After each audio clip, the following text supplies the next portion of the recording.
Բարեձեզ հայրենակիցներ, ձեզ հետ է Էդվարդ Անտինյանը։ Ողջունում եմ ձեզ Համայնայության մայրաքաղաք Երևանից։ Այսօր մարտի 19 է 2026 թվական։ Եթե ժամանակ մնա ընտրությունների հետ կապված կխոսենք, այսօր նայում ենք, որ ինչ է կատարվում, տարածաշրջանում պատերազմը շարունակվում է, ուկրաինական պատերազմի ծայրը չի երևում եւ ուկրաինական պատերազմն է նոր որակ է ստանում,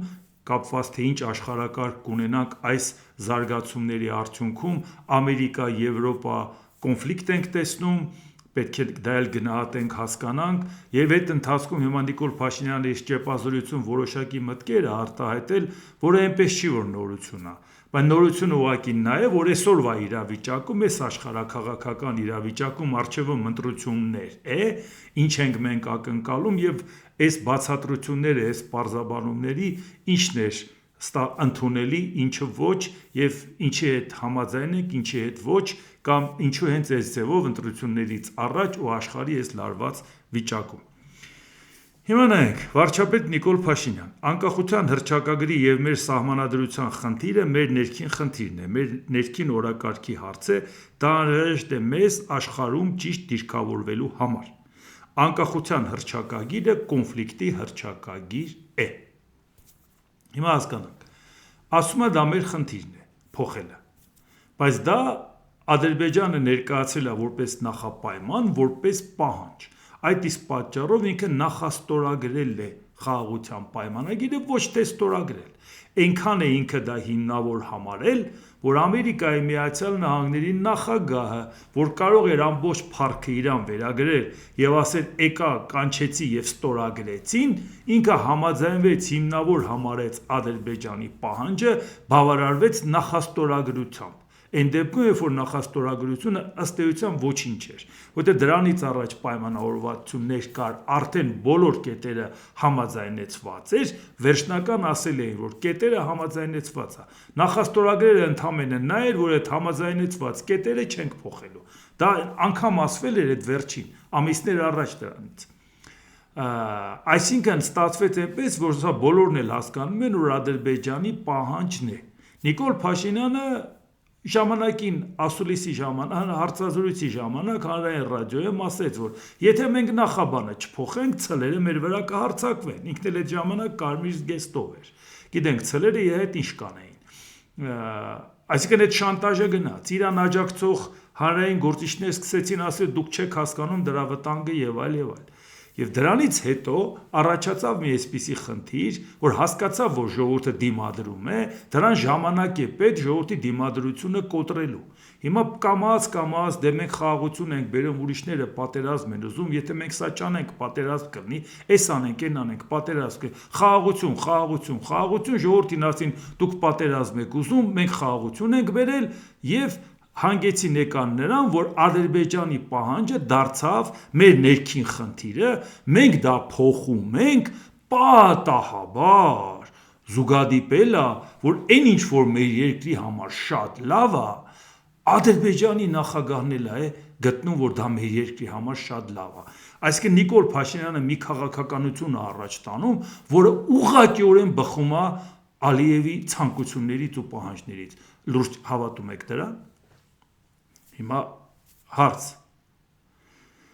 Անկախության հռչակագիրը հանում է սահմանադրությունից եւ ասում ես, եթե չենք հանում, մենք գնում ենք կոնֆլիկտի։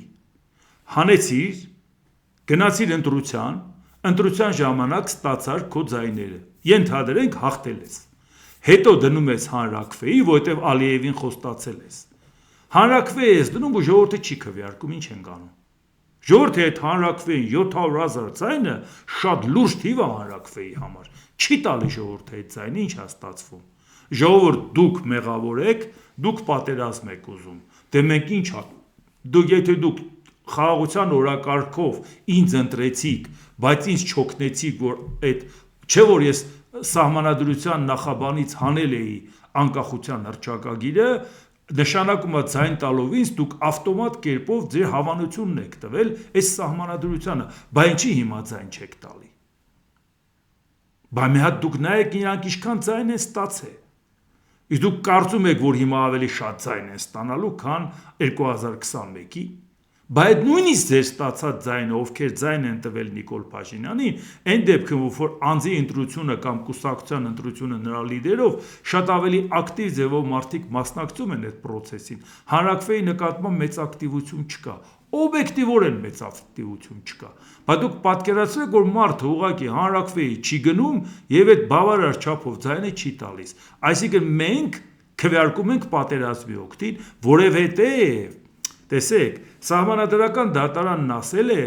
որ նախաբանը որևէ ազդեցություն չունի տեքստի վրա, այսինքն Հայաստանը որևէ պահանջատիրություն հարևանների նկատմամբ չունի։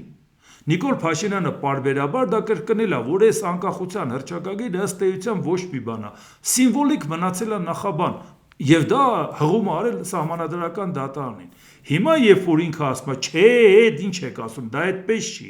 Այդ անկախության հռչակագիրը դա կոնֆլիկտի հռչակագիր է։ Եթե մենք դա թողում ենք, ուրեմն մենք կոնֆլիկտ ենք ստեղծում մեր հարևանների հետ։ Հիմա ստացվում է այնպես, որ ժողովուրդ ջան, եթե դուք հանրաքվեին այո չասեք, ստացվում է, որ մեր հարևանները լեգիտիմ իրավունք են ունենում հարձակվելու, որտեղ ասում են այս ժողովուրդը պատերազմ է ուզում, բայց եթե պատերազմ է ուզում, ավելի լավ է մենք հարձակվենք, իրանք ավելի լավ զինվում են, մենք խաղաղություն ենք քարոզում, հասկացաք, չէ՞։ Բայց այդ դեպքում Նիկոլ Փաշինյանը պետք է ասի դուք եք մեղավոր, բայց ես բացատրեցի, չէ՞, որ ցլերը հարձակվելու են ինձ վրա, ձեր վրա, իր վրա ինչ իր հարցերը կլուծի։ Այսինքն հիմա փաստորեն մեր հասարակությանը հիմա է ասում, որ ժողովուրդ ջան, ես գնում եմ ընտրության խաղաղության կարգախոսով, սահմանադրությունից էլ հանելով հռչակագիրը։ Եթե դուք ձայն կտաք Փաշինյանին, ձայն չեք տա բանին, հանրաքվեին, նշանակում է պատերազմի մեղքը մնում է ձեր վրա, որովհետև Նիկոլ Փաշինյանը հայտարարում է, որ այդ անկախության հռչակագիրը իսկապես կոնֆլիկտի հռչակագիր է հարևանների դեմ։ Այն դեպքում, երբ որ մենք լավ գիտենք անկախության հռչակագիրը ինչի է Ալիևը համառորեն պահանջում, որ հանի Փաշինյանը, մի հատ դա էլ ասենք, որտեղ եթե դու խաղաղության պայմանագրում գրել ես կետը, որ եթե մենք համաձայնության են գալի այս պայմանագիրը, ոչ մի ներպետական օրենք չի ազդում դրա վրա, այդ օրենքի վրա, նշանակում է, թե նա պայմանագիրը ստորագրում է, այդ հարցը ավտոմատ դուրս է գալիս։ Բայց ինչու է Փաշինյանը հիմա այնուամենայնիվ ուզում Ալիևի պահանջը կատարի նախապես, չէ՞ որ այդ ամեն ինչը մեզ պարզ է, չէ՞։ Մի պատճառով Ալիևն ասում է, այս անկախության հռչակագրի հիմքում կար 89 թվականի դեկտեմբերի 1-ի միավորումը Արցախի եւ Հայաստանի։ 90 թվականի անկախության հռչակագիրը հենվել է այդ միավորման վրա։ Մարդը զենքը ձեռքին գնացել է Արցախը պաշտպանելու, որովհետև ինքը հանձնառու էր պաշտպանել Արցախի անվտանգությունը։ Համաձայն այն օրվա փաստաթղթերի, որը որ կար։ Երբ որ մարդուն հիմա Նիկոլ Փաշինյանը մեղադրում ասում է դուք ինչի եք զորք ուղարկել Ադրբեջանի տարածք, չէ որ նա Արցախը 91 թվականից Ադրբեջանի տարածքում էր, ոչ 91 թվականից եւ դրանից առաջ Արցախը եղել է վիճելի տարածք եւ վիճելի տարածքների հետ մի շարք փաստաթղթերում ընդգրկված է որպես վիճելի տարածք, որ այդ տարածքի հետ կապված բանակցություն են գնում, ինչ կարգավիճակ կունենա Եթե ընդհանրապես համարեին, որ Արցախի հարցը վերջնական լուծված է, բայց անգամ ամենավատ փաստաթուղթը, որը 2007 թվականի Մադրիդի փաստաթուղթն էր, նոյեմբերի 29-ի, որի մեջ գրած էր, որ պետք է անցնի պլեբիսցիտ եւ ազատ են հարցը գրելու ցանկացած որոշում ընդունելի է։ Այսինքն եթե ժողովուրդը կքվեարկի անկախության, ուրեմն անկախություն։ Բացեք ցույց տվեք, որ այնտեղ գրած է, որ այդ անկախությունը պետք է լիներ Ադրբեջանի կազմում։ Ադրբեջանի կազմում անկախություն չի լինում։ Իսկ այնտեղ որևէ սահմանափակում գրած չէր։ Այսինքն նշանակում է մինչև 2007 թվականը Մադրիդի փաստաթուղթ մարդիկ համարել են, որ հանրաքվեի միջոցով կարելի է որոշել Արցախի ճակատագիրը։ Մինչև 2011 թվական Կազանի փաստաթուղթ, որը Ադրբեջանը չստորագրեց, բայց համանախագահների հետ համաձայնեցված սեղանին դրած էր։ Հանրաքվե արդեն պլեբիսցիտի անունը հանրաքվեով պարտադիր կատարման ուժով, եթե պլեբիսցիտ ուղղակի ուղղորդող է։ Այնտեղ արդեն որոշումը իմաստներ, որ եթե Արցախցին կքվեարկի անկախության օգտին, դա ուրեմն անկախության օգտին է։ Ոնց էին իրանք հարցը համարել փակված, համարել դա միայն Ադրբեջանի կազմում է, եթե 2011 թվականին համանախագահներն են այդ փաստաթուղթը դրել երկուսի սեղանին։ Եվ առաջի դեմքերի մակարդակով նախագահները, ոչ միայն համանախագահները հայտարարել են, որ այո, կազանում կստորագրի։ Նույնիսկ եթե Ալիևը ձախողեց չստորագրեց, բայց փաստա չէ, որ մինչև այդ օրը Արցախի ինքնորոշման իրավունքի հետ կապված կարգավիճակի հարցը փակված չէր։ Ոնց է Նիկոլ Փաշինյանն ասում, որ դա 91 թվականից փակ էր։ Ասում եմ մի բանի համար, որպեսի վաղը Ալիևը լեգիտիմ իրավունք տա իրան, ասի դուք ընդհանրապես ապօրինի էիք, ձեր վարչապետն էլ ասել, հռչակագիրն էլ հանելա, որովհետև դա օկուպանտի հռչակագիր էր, որը որ դրած էր նախաբանում, եւ դրա համար դուք պետք է փոխհատուցում վճարեք 150 միլիարդ եւ 300,000 ադրբեջանցի էլ պետք է վերադառնա իր տուն որպես տուժ, որ դուք այդպես եք վարվել մեզ հետ։ Բայց չգիտենք ինչի համար է արվում։ Բայց դրա համար է արվում։ Այնպես որ եթե խաղում ենք Նիկոլ Փաշինյանի խաղը, ես ձեզ բացատրեցի, թե ինչ է դրա արդյունքում տեղի ունենալու։ Վաղը չասեք, թե այ մարդ դե ում մտքով կանցներ, որ սենց բանը մեր գլխին սարքվում։ Ինչպես տեսնում եք, շատ լավ հանգիստ ձևով սարքվում է։ Այն ժամանակ, որ ասեց պետք է հանենք Ալիևի պահանջով, տեսավ դիմադրություն կա, հիմա հանում է իր ցանկությամբ։ Այսինքն բան չի փոխվել, փոխվել է ուղղակի այս ընթացքում ձեր դիմադրողականությունը կոտրել, որպեսի իմ նման մարդը, որը որ ելույթ է ունենում, ասեն դու ում պատվերն ես կատարում, ամեն ինչ անեն, որ սահմանափակեն, որպեսի իմ ասածը շատ ավելի լայն հանրության տեղ չհասնի, որ մարդիկ կանգնեն ասեն, բա ասողեք շուտ ասեիք, հանում ես ալիքը ցույց ես տալի, ասում է դե ես քո ալիքը չգիտեմ, բայց որտեղից իմանամ, բա ես ինչ անեմ, գնամ բոլորի դուռը ծեծեմ, ասեմ եկել եմ ձեզ պատմեմ այն ինչ որ ասում եմ, դուք չգիտեք ոնց է կատարվում, այսպես ագրեսիվ, որ իրանց տեսակետները իրանց ցանկացած հիմարություն լցնում են համացած, միայն թե իրանցով զբաղեցնեն, ուղղակի լցնեն իրանցով, որպեսզի մարդը ֆիզիկապես չհասցնի մի հատ ռացիոնալ միտք, ռացիոնալ բան կարողանա իմանա։ Հիմա տեսակ, հիմա այսինքն արխիվում մեզ սա է սպասվում, անկախության հռչակագիրը հանվում է, եւ հետո մի հարց էլ է առաջանում, երբ որ ինքը մեղադրում է ասում անկախությունը 91 թվականից, ես դրա մասին էլ կասեմ։ Հա, Նիկոլ Փաշինյան, Ղարաբաղի համար ոչ մի կառավարություն չի արել այնքան, որքան արել է մեր կառավարությունը եւ դա թվերով տեսանելի է։ Նիկոլ Փաշինյանն ասում է, Արցախը 91 թվականից Ադրբեջանի կազմում էր, նրանք ովքեր գնացել են սուտի հայրենասերներ Արցախում կռվելու, նրանց նպատակն է եղել, որպեսզի Հայաստանը որպես պետություն վերացնեն, ինչ իրավունք ունեին զորք կուղարկեն Արցախ եւ ով է տվել այդ իրավունքը, որ նրանք օտար պետություն զորք կուղարկեն։ Հիմա հարց. բա որ դու այդքանը գիտեիր եւ ասում ես, որ զորքի մասին հետո էլի խոսենք, որ ասում ես, որ Արցախը պետք է մնար։ Այսօր կանգնում ասում ես, տնավորվեք Հայաստանում, մոռացեք Ադրբեջանը։ Բա որ դու այդ ամեն ինչը գիտեիր, ու ասում ես 18 թվից գիտեի։ Բա ինչ էր փողը ուղարկում Ադրբեջան։ Արցախին տալիս էր լավ իմանալով, որ այնտեղ չեն ապրելու։ Ինչ էր տալի։ Հայաստանցու հարկատուի փողը տալիս ես Ադրբեջանին, լավ իմանալով, որ արցախցին այնտեղ չի ապրելու։ Արցախցուն Ադրբեջանը դուրս է անում կամ իրանք թողում գալիս են չեն ուզում ապրեն, գալիս են Հայաստան, հիմա նորից Հայաստանի հարկատուի հաշվին տալիս ես, որ նրանք փոխհատուցում ստանան։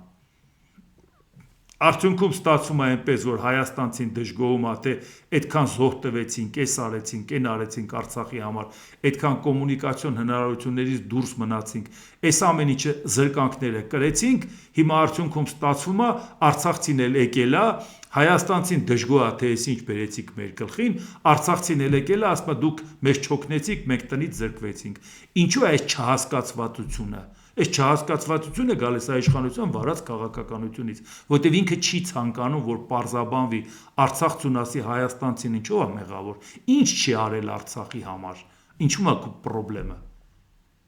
Եվ հայաստանցուն էլ ասի արել ենք, էս էլ մեր հայրենակիցներն են եկել են, բապտի տեղավորենք, բայց չտանենք ժողովուրդ ջան։ Ինչու ես դու փող տվել, եթե դու ասում ես, որ Արցախ գնալը մոռացեք, տնավորվեք ստեղ ու մոռացեք Արցախը։ Հարց, եթե դու դա գիտեիր, Այդ փողը տալիս էիր, որ այդ մարդիկ այդտեղ ապրեին։ Դու Ալիևի այդ խաղաղության պայմանագիր ես ստորագրում, կետեր ես պայմանավորում եւ այլ։ Հարց ենք տալի, որ երկրում չի հարգվում սեփականության իրավունքը, եթե նույնիսկ այդ երկրում իրավիճակ է փոխվել։ Օրինակը բերել եմ, օկուպանտ Ռուսաստանը Ղրիմը գրավելուց հետո այդ մարդկանց տները սեփականության իրավունքը չի ճանաչել։ Մարդ, որը Ղրիմում ապրում էր, ուկրաինացի էր, չէր ուզում Ռուսաստանի լծի տակ ապրի, իր տունը չէր կարողանում վաճառի ու դուրս գա, ինչ որ մեկը թույլ չէր տալի վաճառել, դա իր սեփականության իրավունքը չէր։ Հարցը մենակ այդ չէ, որ այդքանը կորցել են, հայրենիք են կորցել, բնակարանի մասին չի խոսքը։ Սա խոսում է նրա մասին, որ այն մասին, որ դու Ալիևի հետ պայմանավորվել ես, որ այդ փողը տաս եւ դա մնա Ադրբեջանին։ Որտե դու հիմա ինչու չես բարձրացնում այդ իրավունքի հարցը։ Ասես լավ, այդ մարդկանց դուս եք արել։ Կամ այդ մարդիկ իրանց կամքով են եկել։ Այդ մարդը սեփականության իրավունքը պահպանելա թե չէ։ Դու ես չէ այդ փողերը տվել։ Չես քննարկում։ Ալիևն ասում է, դե ես ասում եմ դուք մնացեք, բայց չմնացիք, ես ինչ անեմ։ Ենթադրենք չի մնացել, սեփականության իրավունքը կորցրել, հա։ Հա, ո՞նց է ալնում։ Մի կողմից մեկը գնում, մեկի երկիրից հողա տարածք է վերցնում։ Ասում է, այս հողն իմն է, դուս եկեք գնացեք, չի ճանաչում նրա սեփականության իրավունքը։ Նույնիսկ օկուպանտ Ռուսաստանն է ճանաչում։ Բա ոնց է որ Ալիևը չի ճանաչում, բայց Փաշինյանը Ալիևի ասած ցանկացած քայլ է անում։ Որտեվ պայմանավորվել են, բարդ է այդքան։ Վարչապետ Նիկոլ Փաշինյանը Ադրբեջանի նախագահ Իլհամ Ալիևի արևմտյան Ադրբեջանի մասին հայտարարությունները համարում է շատ վտանգավոր միտում։ Ըստ նրա անհրաժեշտ է հասկանալ եւ կառավարել պատճառահետևանքային կապերը։ Եթե մենք ասում ենք Արարատը մերն է, Դադիվանքը մերն է, ինչի պետք է խանգարի նրանց նույն բանը հակառակը ասել։ Բայց եթե նրանք ասում են արևմտյան Ադրբեջան, ինչը պետք է կանգնեցնի որոշակի ուժերին այստեղ։ Այս հարցերը պետք է լուծվեն զուգահեռաբար, հայտարարել է Փաշինյանը, հավելելով, որ ամենակարևոր քայլը կատարվել է նախաստորագրվել է խաղաղության պայմանագիրը, որով կողմերը ճանաչում են միմյանց տարածքային ամբողջականությունը, հիմնվելով Ալմատիի հռչակագրի վրա։ Հա, մոռացա նորից հիշեցնեմ այդ բերը, որ ասում են ինչի նախաբանից դուրս գա։ Ցանկացած ազգային ժողովը կարա ցանկացած հիմա որոշում կայացնի եւ 89 թվականի դեկտեմբերի 1-ի որոշումը չեղարկի։ Որևէ խնդիր չկա։ Նա եղել է ազգային ժողովի որոշում, սա էլ եղել է ազգային ժողովի որոշում։ Բայց եթե դա մտել է սահմանադրության մեջ, հանրաքվեով ընդունվել է, հանրաքվեով էլ դա պետք է չեղարկես։ Այալիևն ուզում է որ հանրաքվեով դուրս գա, բա որ ասում ես չեմ ուզում թուղթ ստորագրեմ Փաշինյանի հետ, ես ուզում եմ թուղթ ստորագրել հայ ժողովրդի հետ, որ հաջորդ ով էլ գա, այլևս համարի, որ այդ հարցերը լրիվ փակված է, մենք օկուպանտ ենք, մենք բա Նիկոլ Փաշինյանը չի վախենում, որ վաղը իրան դատի տան, ասեն, բա դու ինչ էիր զորքով օգտագործում ուրիշի տարածքում, ինչ էիր ֆինանսավորում ուրիշի տարածքը։ Լավ, այդ կշարունակենք, ես ասեմ։ Հիմա նայեք, ասում է, եթե մենք խոսում ենք Արարատը մերն է, Դադիվանքը մերն է, ինչու պետք է իրանք չասեն արևմտյան Ադրբեջան։ Այսինքն ինքը սրանով արդարացնում է, որ մեղավորը մենք ենք, որովհետև մենք դա ասում ենք։ Հիմա հարց. Հայաստանը ժողովրդավարական պետություն է, Հայաստանում բազմակարծություն է։ Ես սխալ գիտեմ, կարող է Փաշինյանն ասում է ոչ, Հայաստանում դիկտատուրա է, ով որ խոսում է, բոլորը համաձայնեցված է իր կարծիքի հետ։ Այսինքն եթե ես կարծիք եմ հայտնում, առանց Փաշինյանի հետ համաձայնության չեմ կարող ասել։ Հա? Դա է ինքը ուզում ասի, մեր մոտ հյուսիսային Կորեան է, թե ես կարող եմ ազատ կարծիք հայտնել։ Հավատացնում եմ ձեզ, ես կարող եմ ազատ կարծիք հայտնել եւ հայտնում եմ։ Այդ դեպքում հարց. ինչու ես դու զուգահեռ անցկացնում Ադրբեջանի ասածը Հայաստանի ասածի հետ, երբ որ Հայաստանի իշխանությունները մեծից փոքր բոլորը ընդունում են, որ Արարատը մերը չի, որ Դադիվանքը մերը չի, որ մերը ընդամենը 29743 քառակուսի կիլոմետրն է, եւ վերջ։ Այդ որ դուք ասում եք Արարատը մերն է, դուք ասում եք Արարատը մերն է, բայց Ալիևն է ասում արևմտյան Ադրբեջանը իմն է։ Ալիևի մոտ պետական քաղաքականություն է դրան։ Ալիևի մոտ արևմտյան Ադրբեջան կառույցի ղեկավարը միլիմեջլիսի պատգամավորը իշխող քաղաքական ուժից։ Ալիևը պետական ֆինանսավորման տպում քարտեզներ, տեղանուններ, Ալիևն է սիմպոզիումներ անցկացնում պետական մակարդակով, ինքը ողջունում է մասնակիցներին, միջազգային հավաքներ են կազմակերպում պետական աջակցությամբ, իսկ Հայաստանի իշխանությունն է դա անում։ Հիմա ենթադրենք ես իրոք գտնում եմ, որ Արցախի հարցը փակված չի։ Ալիևը պետք է պատերազմ սկսի Հայաստանի հետ, որովհետև ասի Հայաստանում նման կարծիք է հնչում։ Լուրջ։ Այսինքն պետական քաղաքականության հետ են կռվում, թե հանրային կարծիքի։ Ոնց է զուգահեռ անցկացնում երկրում հնչող կարծիքները, քաղաքական ուժ կլինի, հասարակական գործիչ կլինի, համեմատում պետական քաղաքականության հետ, ու մեղադրում մեզ, որ դուք ասում եք Արարատը մերն է, դրա համար նա ասում է Հայաստանն էլ իմն է։ Բայց դու չես ասում Արարատը մերն է, դու քեզ Ալիևի հետ համեմատի, որ միաձայն ամբողջ քաղաքական ուժը վերից վար, նույնիսկ падգամավորները հլու հնազանդ ասում են, որ Արարատը մերը չի, որ նույնիսկ մեր տնից երևում է Արարատը, այդ որ տեսնում եք, այդ մերը չի, Ժողովուրդ ջան, այդ մոռացեք, դա մեր հետ կապ չունի։ Երբեք չի էլ կապ ունեցել, այդ դրանք բոլորը ով ասում են կապ ունեցել է, այդ ասում են, որպեսզի Հայաստան պետականությունը վերացնեն։ Այսինքն, եթե դու զուգահեռ ես անցկացնում հասարակական գործիչների կարծիքի կամ անգամ քաղաքական ուժերի կարծիքի նրանց պետական քաղաքականության հետ, դու արդարացնում ես նրանց պետական քաղաքականությունը, որ Ժողովուրդ ջան, իրանք ցանկանում են Հայաստանը օկուպացնել, մեղավորը դուք եք, որովհետև կարող է դարակից հանի ասի, այ որովհետև այս մարդը ասում է Արարատը մերն է։ Հասկանում եք, չէ՞։ Այս մարդը շատ վատ փաստաբան է Ալիևի, ահավոր վատ փաստաբան է, որտեղ եթե ինքը լավ գրագետ փաստաբանել էր, այդքան բանը մենք գլխի չէինք ընկնի։ Նիկոլ Փաշինյան, Լեռնային Ղարաբաղը միշտ եղել է Ադրբեջանի կազմում եւ Հայաստանը միշտ ճանաչել է Ադրբեջանի կազմում, ուղղակի դա թաքցվել է Հայաստանի անկախ պետություն լինելը թույլ չտալու համար։ 2018 թվականին ասում ես թղթերը նայել եմ ու տեսել եմ, որ Լեռնային Ղարաբաղը միշտ եղել է Ադրբեջանի կազմում։ Քեզանից առաջ հանցագործություն են արել, փորձել են Հայաստանը վերացնել։ Հիմա դրանից հետո դու եկել ես, դա տեսել ես, բա ոնց ես այդքանը տեսնելուց հետո Հայաստանի զորքը թողել Ադրբեջանում։ Ոնց։ Քո սահմանադրությունը քեզ թույլ է տվել դա։ Եթե դու ճանաչում ես, որ Արցախը Ադրբեջանի կազմում է վիճելի տարածք չէր, որ դու հանձնառու էիր դա պահելու, Ադրբեջանը հարձակվում է Արցախի վրա, Հայաստանի վրա չի հարձակվել։ Ինչի ես դու հրահանգ տալիս, որ Հայաստանի զորքը կռվի Ադրբեջանի դեմ, Ադրբեջանի տարածքում։ Եթե դու ճանաչում ես, որ դա Ադրբեջանինն է։ Այսինքն քո տված ցանկացած հրահանգը պետական հանցագործություն է։ Քո ցանկացած փոխանցումը պետական հանցագործություն է։ Հայաստանից Ադրբեջանի ֆինանսավորել ես։ Քո ցանկացած տեխնիկայի տեղափոխությունը պետական հանցագործություն է։ Բայց դու ասում ես նախկինները հանցագործ է, ես չէ։ Այս հարցում Արցախը չի եղել Ադրբեջանի կազմում։ Այլապես վիճելի տարածք չէր համարվի։ Բայց դու ուզում ես, որ դա այդպես համարվի։ Որպեսզի ասես Ադրբեջանի պահանջը ճիշտ է, նա գալու է վերցնի։ Եվ մեղավորը մենք ենք, որովհետև դիմադրում ենք։ Ու ցանկացած ով կարծիք հայտնի, նա պատերազմ է ուզում։ Հիմա ամեն օր խաղաղությունից որ խոսում է, ասում է Իրանում պատերազմ է, մեր մոտ խաղաղություն է, տեսնում եք, այ դա նրանից է, որ մենք խաղաղության ծրագիր ենք անում։ Իրանը որ պատերազմ է, աշխարհում քանի երկրում պատերազմ չկա։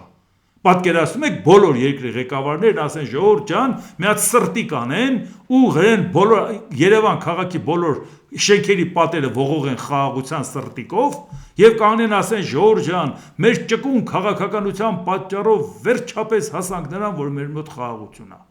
Եվ ինչ անեն։ Օրինակ Մակրոնը ինչի՞ չի ասում, բա տեսակ իմ ճկուն քաղաքականության շնորհիվ Ֆրանսիայում խաղաղություն է։ Ստարմը ռենչի չի ասում Մեծ Բրիտանիայում խաղաղություն։ Ընդհանրապես որտեղ ասում են ճապուշություն է։ Այմար դե կռիվը Իրանում է, ամբողջ աշխարհը խառնվել է, մենք էլ աշխարհի մաս ենք կազմում, մենք էլ տագնապի մեջ ենք, թե վերջի ինչ է ալնելու, մեր աշխարհի գլուխը ինչա գալու։ Ո՞վ է ասում, տեսեք մեր մոտ խաղաղություն է։ Դա արվում է նրա համար, որ ժողովրդին ասել ցանկացած պատերազմ կորուստա, ով որ ասի ժողովուրդ ջան, պետք է դիմադրողականությունն ասի, քո երեխեն է գնալու։ Ինչ որ երեխեք գնացել են, չէ, կռվել են։ Մարդիկ ովքեր ասում են, այո, պատրաստ են կռվելու, նրանց էլ են ասում, սուզ մնացեք, մեր գլխին օին չբերեք, այդ ամբողջը մի նպատակ ունի՝ կոտրել ժողովրդի դիմադրությունը, վերջ։ Վարչապետ Նիկոլ Փաշինյանը ԵՄ ընդլայնման հարցերով հանձնակատար Մարտակոսի հետ տեսանյութ է հրապարակել և կից գրառում արել։ ԵՄ ընդլայնման հարցերով հանձնակատար Մարտակոս, սիրում ենք բոլորին։ Դե որ սիրում են այդ այլ խնդիր է, Մարտակոսը հայտարարել է այնուհետև ճեպազրույցի ժամանակ Եվրոպան այստեղ է, մենք կաջակցենք Հայաստանին հիբրիդային սպառնալիքների դեմ պայքարում, $140 միլիոն էլ տալիս են այդ նպատակով, իհարկե օրեր առաջ նաև այլ հայտարարություններ եղել, դա էլ գումարեմ, նոր միանգամից ասեմ իմ կարծիքը։ ԵՄ արտաքին քաղաքականության և անվտանգության հարցերով բարձր ներկայացուցիչ Կայա Կալասը հայտարարել է Հայաստանի խնդրանքով Եվրամիությունը կտեղակայի հիբրիդային արագարձագանքման խումբ երկրում ընտրություններից առաջ սպառնալիքներին հակազդելու համար։ Մենք չենք թողնի, որ Հայաստանը միայնակ դիմակայի արտաքին միջամտությանը։ Ճնշման տակ գտնվող ժողովրդավարությունները կարող են հույսը դնել Եվրոպայի վրա, ասել է Կալասը։ Կալասի այս հայտարարությունը, որ օրեր առաջ էր, հիմա արդեն Մարտակոսը եկել է նաև, այսինքն այդ հարցերի հետ կապված։ Հիմա հասկանանք ինչ է նշանակում։ Միջամտություն է արդյոք Եվրամիության մասնակցությունը Հայաստանում, թե ուղղակի աջակցությունը ժողովրդավարությանը։ Եվրոպային այնպես է Նիկոլ Փաշինյանը սարսափեցրել, որ մենք ենք Եվրոպա տանողը, եթե չէ Ռուսաստանի կողմը տանում է, եվրոպացիներն էլ հավատացել են, այն դեպքում, երբ որ մենք հրաշալի գիտենք, որ բոլոր ռուսամետները իրար հետ գումարած Նիկոլ Փաշինյանի չափ Վլադիմիր Պուտինին հավատարմության երթում չեն տվել։ Չկա, այտենց հնարավորություն չկա, բոլորին գումարեք, ինքը մենակ բոլորին հաղթում է։ Բայց ինչի համար է դա արվում, որ եթե ընտրություններից առաջ կամ ընտրության ընթացքում որոշակի բաներ լինի, որ եվրոպացիները կարող էին անգամ ֆիքսել, մտածեն, ասեն, թե լավ ոչինչ մի, որպեսզի երկիրը ռուսամետները չտանեն, այս մի բանն էլ աչք փակենք։ Դրանով խայտառակ կանեն Եվրոպային, որտեղ իմ կարգի մարդու համար միջամտությունը Ռուսաստանից լինի, Եվրոպայից լինի, թե Ամերիկայից։ Այ դրա համար ասում ենք, հարգելի Եվրոպ չինովնիկներ, դուք եթե մտահոգված եք, որ Հայաստանը չընկնի Ռուսաստանի ճիրանները նորից, չնայած Փաշինյանի օրոք երբեք դուրս չի եկել, կոսմետիկ բաներ են արել, որ իբր թե դուրս է եկել, դրա համար մեկ խնդիր կա։ Մենք որպես այլընտրանք կանգնում եւ ասում ենք, մենք գտնում ենք, որ Հայաստանը պետք է հայտ ներկայացնի Եվրամիության անդամակցության։ Մենք հրաշալի հասկանում ենք, որ դա ճանապարհ է, դա անցնելու է այդ ճանապարհը, այսինքն դա մի օրում չի լինելու։ Վերջում էլ հանրակրվես անելու, որպեսզի տեսնես ժողովուրդը վերջնական փուլում համաձայն է անդամագրվել, թե չէ, որովհետև անդամակցության համար վերպետական կառույցի համար պետք է հանրակրվե։ Սա ուղղակի իշխող քաղաքական ուժը դիմում է ներկայացնում անդամակցության։ Դրա համար հանրակրվե պետք չի, որովհետև դու հասարակությունից ստացել ես վստահություն, գնում ես հայտ ես ներկայացնում անդամակցության։ Իշխանությունը ցանկություն չունի։ Նա պայմաններ է դնում, ասում է դե մի հատ աճենք, մի հատ սենց անենք, մի հատ տենց անենք եւ այլ, բայց իր ամբողջ բլեֆը նա է, օգնեք մեզ, որ ռուսները չտանեն։ Իսկ մենք ասում ենք, պետք չի հեղինակությունը գցեք Եվրոպայի։ Այո, ընտրության հետ կապված օգնեք, բայց աչք մի փակեք, թե ինչ է անում Փաշինյանը, որտեղ մենք ինքներս ուզում ենք Եվրոպային հայտ ներկայացնենք եւ դուք էլ եք ընկել Փաշինյանի ծուղակը, որ կռիվը գնում է իշխանության եւ ռուսամետների միջև, էլ ստեղով կա որ։ Այսինքն դուք էլ եք ընկել, դուք էլ չեք ուզում նկատեք, որ գոյություն ունի այլընտրանք։ Նիկոլ Փաշինյանից եւ ռուսամետներից զզվողների հետ մենք պետք է աշխատանք տանենք, որ այդ մարդիկ տնից դուրս գան, գնան քվեարկեն։ Ռուսամետներին էլ ասենք, ժողովուրդ ջան, ձեր տերերը կախված են Պուտինից, ինչ-ինչ բիզնեսներով ու հազարոմի հարցերով, դուք ձեր երեխայի ապագան ինչի եք Պուտինի հետ կապում, այդ մարազմատիկ ծերուկի, այսօր կա էգուտ չկա, ձեր երեխայի ապագան ինչու եք կապում, որն է պատճառը։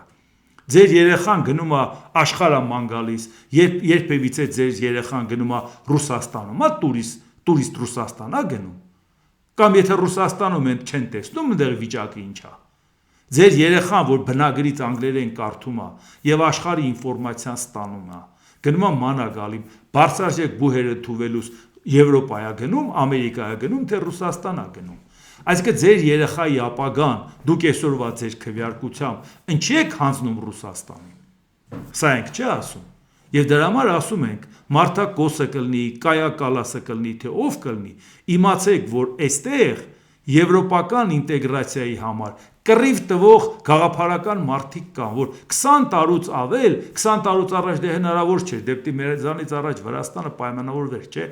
քայլեր աներ, հեղափոխություն աներ, որ ճանապարհ բացեր։ Դրանից հետո այդ մարդիկ դա ասել են, որ ձերպես եվրաչինովնիկները չեն եղել։ Կյանք են դրել իրանց կյանքի լավագույն տարիները այդ նպատակների համար, որ մեր երկրի ապագան ընտեղ լինի։ Իրավիճակային էլ չեն եղել։ Նիկոլ Փաշինյանն ասում է, դե մենք ուզում էինք հայտ ներկայացնենք, բայց որ Վրաստանի հետ կապված խնդիր առաջացավ, մենք հետ քաշվեցինք։ Մեկն էլ կանգնում ասում է, դե Իրանի հետ կապված պատերազմը որ եղավ, այս րոպեին Եվրոպայի մասին ինչ խոսենք։ Եվրոպայի հետ մարդիկ ժամանակացույց են կազմում, տարիներ ու տասնամյակներ է տևում։ Այդ տարիներ ու տասնամյակների ընթացքում մի օր Վրաստանը կթեքվի, մի օր Իրանում պատերազմ կլինի, մի օր ուրիշ տեղ պատերազմ կլինի, քո ծրագիրը ինչի պետք է այդքան իրավիճակային լինի օրվա կուրսով, որ ցանկացած իրավիճակում փոխվի։ Բայց դե դու հետևողական աշխատանքով գնաս, այդ քայլերը հերթով անես։ Մի օր միտեղ մի բան կլինի, մի օր, բայց դու կամած քայլ առ քայլ կմոտենաս։ Բայց դու դա չես անում։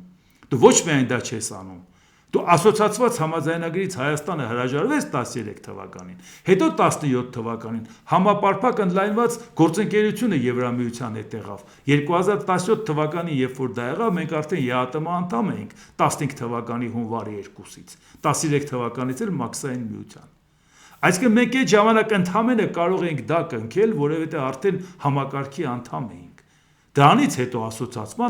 ասոցիացված անդամ դեռ պետք է լինես, դրանից հետո դեռ պետք է լինես թեկնածու նոր անդամ։ Իսկ դու այսօր համակարգված եւ ընդլայնվածի կեսն էլ վիճակի չես անել։ Գնալով ավելի խիստ խնդիրներ ես ունենալու, որովհետեւ անընդհատ դու խորանում ես ԵԱՏՄ-ի մեջ։ Դու երբեք չես մոտենա ճամփաբաժանին։ Դա ենք ասում, իշխանությունը դա չի անելու։ Խայտարակ հանկարծ չանեք Եվրոպային, որպեսզի աշփագեք Նիկոլ Փաշինյանի արածի առաջ։ Այն դեպքում, երբ որ մենք շանս ունենք իրական քայլեր անենք ու մենք է կեղծիկ ոնց պետք է անենք, այդ ինչ ռեսուրսով ենք կեղծիկ անելու։ Ինչ ձայն ստանանք, ժողովրդի տված ձայնն ալնելու։ Բարեք։ Ու եվրոպական արժեքները, որ մարդիկ որպես արժեք ընդունում են, մի ոտնահարեք մենակ նրա համար, որ ասենց ճարպկություն անեք հանկարծ Հայաստանը չտանեն։ Որտեղ Հայաստանը չտանելու համար մեր նման մարդիկ են կռիվ տալիս։ Նիկոլ Փաշինյանը չի տալիս, Նիկոլ Փաշինյանը վաղուց արդեն Վլադիմիր Պուտինին հավատարմության երթումը տվել է եւ ամեն անգամ պարբերաբար կրկնում է, հանկարծ չմտածեք իրավիճակը փոխվի։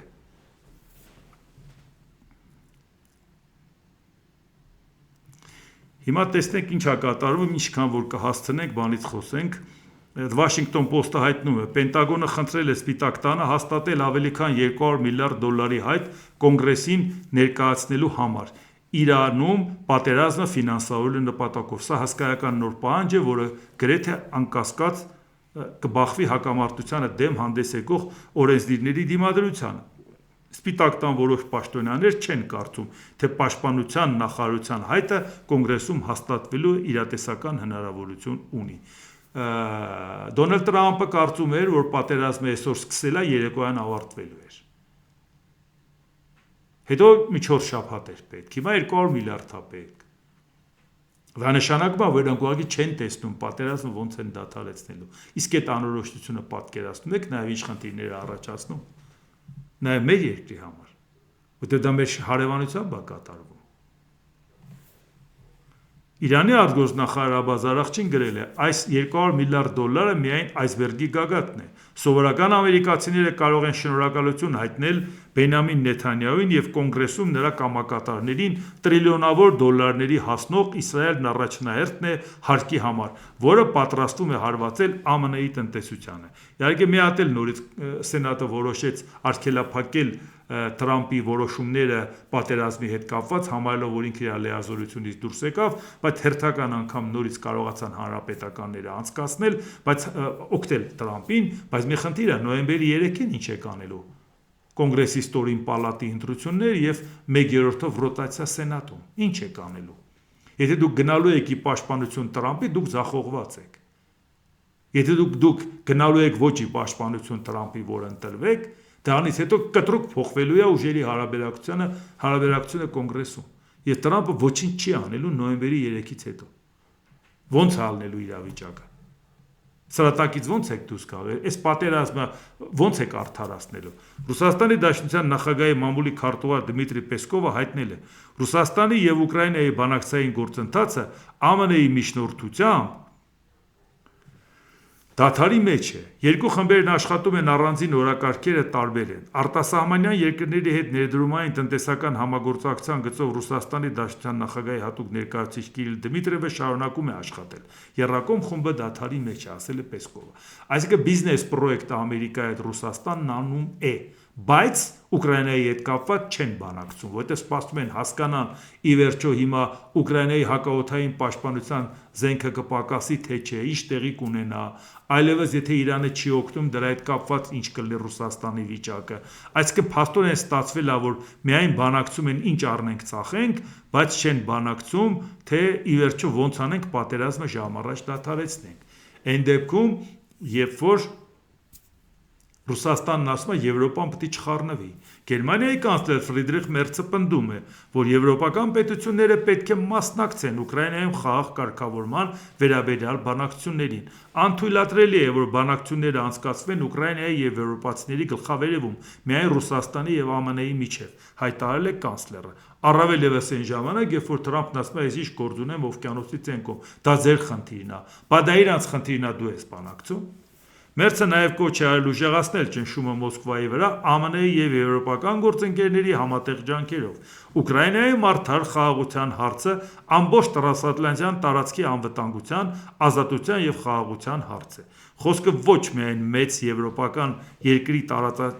տարածքային ամբողջականության, այլ նաև մարդկության և արդարության մասին է։ Այո, ուկրաինական պատերազմի հետ կապված մենք պետք է իմանանք մի հարց։ Մի կողմ եմ դնում էմոցիաները, մեկը ուկրաինան կընդունի, չի ընդունի, մեկը Զելենսկուն կընդունի, չի ընդունի, այդ էմոցիաները քաղաքական ու քաղաքագիտական կատեգորիա չեն։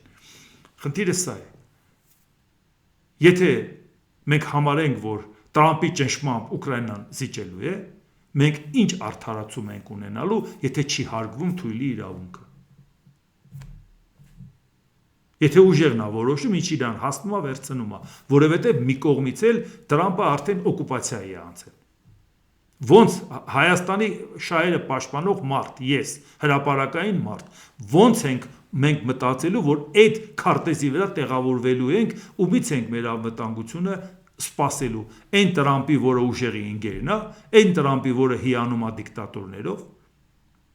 այն Տրամփի, որը թույլերին արհամարհում է, ումից ենք ակնկալելու։ Սա մեկ եւ երկրորդ։ Բա որ հանկարծ Ռուսաստանը հաջողություն ունենա ընտրություններից առաջ։ Թեկուզ թեթև հաջողություն։ Դուք պատկերացնում եք այս ռուսամետները մեզ ինչ կանեն։ Թավալ գլդոր, փողոցներում, զուռնադհոլ, մատաղ կանեն իրանց ինքնախարազանելով, Ռուսաստանը հաղթում է, ժողովուրդ ջան, բերեք ընտրեք ռուսամետներին, բա որ մենք ասում էինք, ու Հայաստանը տանենք, դարձնենք Սիկտիվկար։ Պատկերացնում։ Մեկը մենք համառորեն մեր գծով գնալու ենք, դա մեր վրա չի ազդելու։ Ու չենք ասելու, վայ, էս ինչ լավ է, որ Ռուսաստանը առաջ գնաց մի 2 կիլոմետր, ուրեմն մենք էլ ենք ռուսամետ։ Այդպես մարդու տպավորություն ենք թողում։ Ուղղակի են մարդիկ, որոնք որ էմոցիայի տակ կարող է իսկապես մտածեն, ասես կարող է այնուամենայնիվ մտածենք Ռուսաստանը ճիշտ է։ Ռուսաստանը խայտառակություն է, եթե ինչ ուզում է ալնի։ Ռուսաստանին միանալը կատաստրոֆա է, ժողովուրդ ջան։ Ու դրա համար ուզում եմ ասեմ, պետք չի որ հանկարծ առիթից օգտվեն ռուսամետները, որովհետև էլի իրավիճակային ալնելու։ Ռուսաստանը մի կիլոմետր առաջ է գալիս, իրանք ասում են դե տեսեք, լավ էլ դաշնակից է Ռուսաստանը, պետք է ավելի սերտ համագործակցենք։ Ինչի համար համագործակցենք։ Հայաստանի ապագան ինչի ենք մատաղանում որևէ մեկին։ Դրա համար ես չեմ թաքցնում, որ ինձ համար ես կհամարեմ Ուկրաինայի պարտությունը անձնական պարտություն, որովհետև մենք կռիվ ենք տալի ամեն օր երկու բան ապացուցելու համար։ Պետք է հարգվի ուժի դիրքից պետք է հարգվի թույլի իրավունքը։ Սա է եղել նաև ՄԱԿ-ի կանոնադրության հիմքում դրած։ Ես ինձանից բան չեմ հորինում։ Եվ երկրորդ, ո՞նց ենք առնելու այս ռուսամետների դեմը։ Երբ որ ժողովրդին փորձենք կոտրել, բա տեսնում եք, որ ասում ենք Ռուսաստանը ճիշտ է։ Մենք էլի համարում ենք Ռուսաստանը սխալ է, շարունակելու ենք մեր անելիքը ամեն պարագայում։ Բայց հիմա հասկանում եք ինչքան է կարևոր մեզ համար, որ Ուկրաինայի պատերազմում լինի հաջողություն, արևմտյան քաղաքականության հաջողություն։ Դա Ուկրաինայի կռիվը չի մենակ։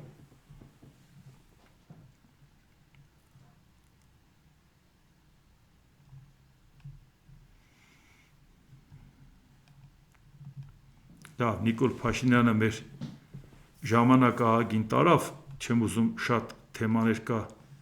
հիմա բացեմ կարողա չհասցնեմ ձեզ ներկայացնեմ։ Ամեն դեպքում ես ուզում եմ, որ ի նկատի ունենանք, որ մաքսիմալ վճռականությամբ մենք պետք է այդ գծի վրա ալնենք Եվրամիության անդամակցությունը որպես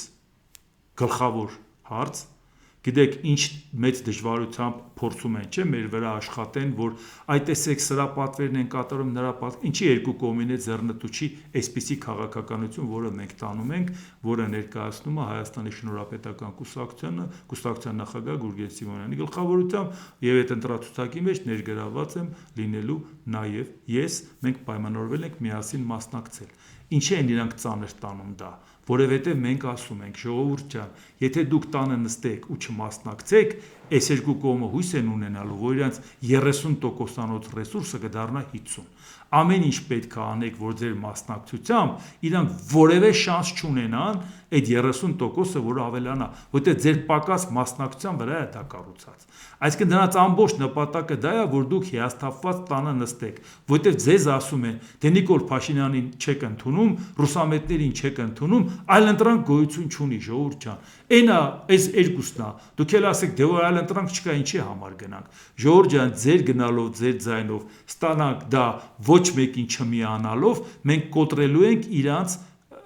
ծրագիրը։ Իսկ այդ ծրագիրը նա է 2021 թվականը կրկնել 2026-ին։ Ասել ես ռուսամետ բոբոները գալիս են, ընտրենք Փաշինյանին, որ նրանք չգան։ 2021-ի ու 26-ի արանքում ուկրաինական պատերազմ ա եղել։ Աշխարհը լրիվ փոխվել է։ Չես կարող դա բերես մեխանիկորեն կրկնես։ Եվ ցանկացածը, որն ասում է, դե պայքարը գնում է Նիկոլ Փաշինյանի եւ ռուսամետների մեջ, գոնե չարիքի փոքրագույն ընտրենք մեկը Փաշինյանին, մեկը ռուսամետներին, նրանք բոլորը խաղում են Փաշինյանի խաղը, նույնիսկ եթե ասեն ռուսամետներին ընտրենք, ինչի, որտեղ Փաշինյանի երազանքն է, որ պայքարը գնա իրա եւ մյուսների միջև, այլընտրանք չտեսնեն։ Եթե դուք իսկապես գտնում եք, որ մեր երկրին այլընտրանք է պետք, որ 21 թվականի խայտառակությունը 26 թվականին չկրկնվի, դուք ձեր կողմից առաջարկեք, որ ժողովուրդ ջան, այլընտրանքի համար բերեք կռիվ տանք, ոչ թե ընտրություն կատարենք Փաշինյանի եւ ռուսամետների մեջ։ Հենց դա ասում ես, դու ընտրություն ես կատարում հօգուտ Փաշինյանի,